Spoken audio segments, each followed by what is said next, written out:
harus melayani.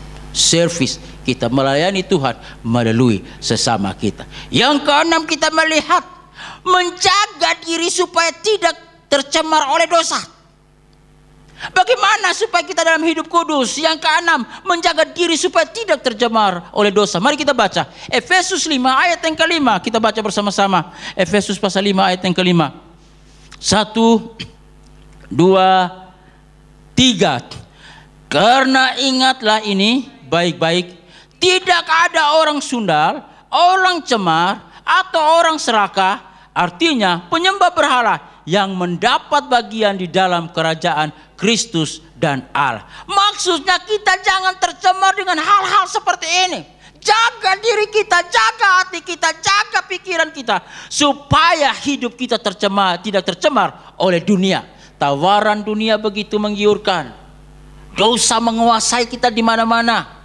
Kita berjalan, kita sedang diintip oleh dosa kita. Tapi Alkitab menyarankan kepada kita, jaga hidup kita supaya jangan tercemar oleh dosa. Daftar-daftar yang kita baca tadi yang memungkinkan, yang membuat orang-orang tersebut tidak akan masuk di dalam kerajaan Kristus. Jaga hati kita, jaga langkah kita, jaga hidup kita supaya tidak tercemar oleh dunia ini. Yang kelima, kita lihat yang terakhir, apa dampak dari hidup dalam kekudusan? Apa dampaknya? Yang pertama tadi apa? Apa itu kekudusan? Yang kedua apa? Dari mana kekudusan itu? Yang ketiga, mengapa harus hidup kudus? Yang keempat, bagaimana caranya hidup kudus? Dan yang kelima, apa dampak dari hidup dalam kekudusan? Kita baca 2 Tesalonika pasal 2 ayat 14. 1, 2, 3. Untuk itulah Ia telah memanggil kamu oleh Injil yang kami beritakan, sehingga kamu boleh memperoleh kemuliaan Yesus Kristus Tuhan kita. Jadi apa dampak dari hidup dalam kekudusan? Adalah kemuliaan yang kita terima. Kemuliaan itu bukan saja kita masuk dalam kerajaan sorga yang Tuhan siapkan bagi kita, tapi kemuliaan itu mulai ada dalam dunia ini. Kemuliaan itu bisa secara praktis. Allah tidak pernah mempermalukan kita. Allah akan menjaga kita, membela kita. Dia akan berikan jalan keluar dan kelepasan. Dia akan membuktikan dirinya bahwa Dia Allah yang hebat. Mujizat akan terjadi dan pertolongan Allah akan nyata dalam kehidupan kita. Itu kemuliaan yang Tuhan berikan bagi kita. Dampak dari hidup dalam kekudusan yaitu kemuliaan yang Yesus berikan bagi kita. Dia akan tolong kita ketika orang mempermalukan kita. Dia akan tolong kita ketika kita sakit, Dia berikan kesembuhan. Dia akan tolong kita dikala kita punya kebutuhan ekonomi, kebutuhan di dalam keluarga, kebutuhan yang lain. Dia akan buka jalan dan berikan jalan keluar kepada kita.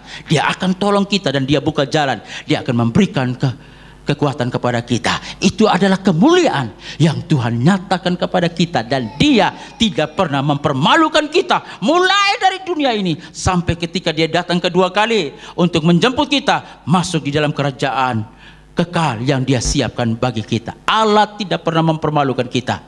Dia memuliakan kita. Oleh karena itu mari kita lihat. Kita lihat ada video ini. Kita tutup dengan sebuah video bagaimana Allah mempermuliakan orang-orang yang mengasihi Dia. Di dalam kita menonton video ini, mari saya minta istri saya untuk menjelaskan tentang video ini. Mari, silakan. Mari saya.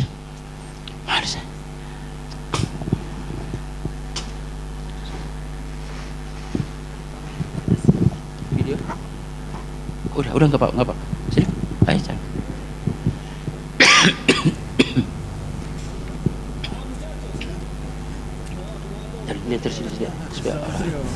Video ini menceritakan kasih suara aja nggak?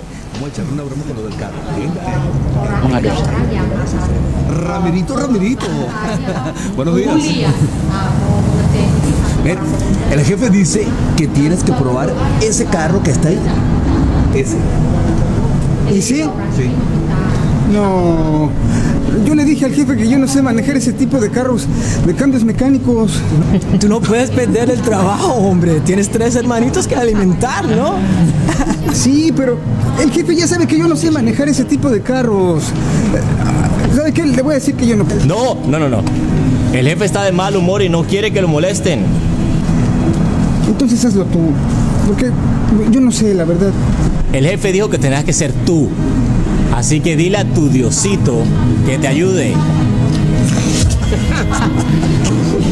A ver, ya. Dame la llave. Dame la llave. Tienes la llave. Mi Dios nunca me deja mal. ¿Ah, no? Ten fe. Mira.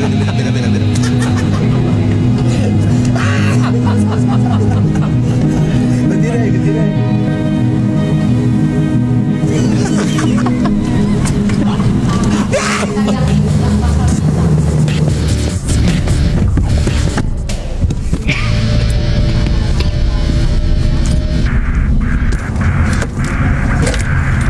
Mau mengemudi aja dia berdoa. Dia tumpang tangan, dia pegang Alkitab.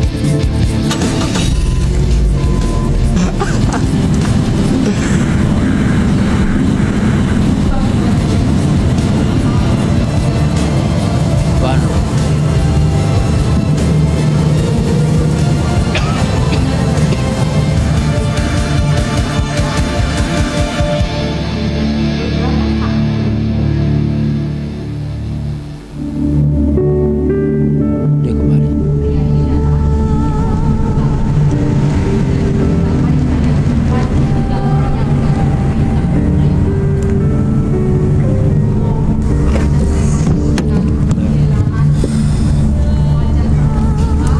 Ahora sí creemos en tu Dios, Ramiro. ¿Qué pasó? La única forma de entenderlo es creyendo. Esto es un milagro. Pues claro que es un milagro. Si yo les dije que yo no sé manejar este tipo de carros. No. Ese no es un milagro, ¿verdad? Ven.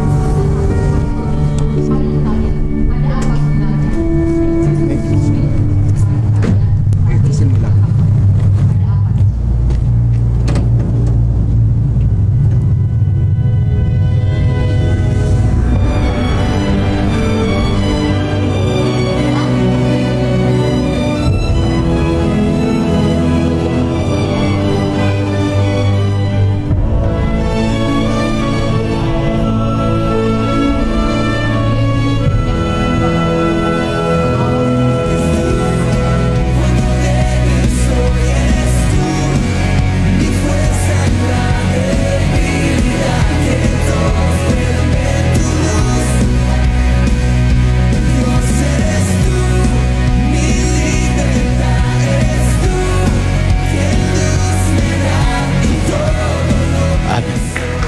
Begitu.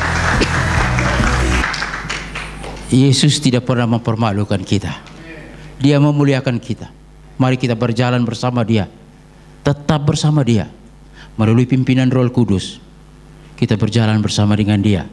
Dan ingat ketika kita berjalan bersama dengan Dia, Dia selalu membela kita dari satu hal ke hal yang lain dan seterusnya. Dia Allah yang hebat dan luar biasa. Kita harus percaya tetap kepadanya. Amin. Mari kita bangkit berdiri.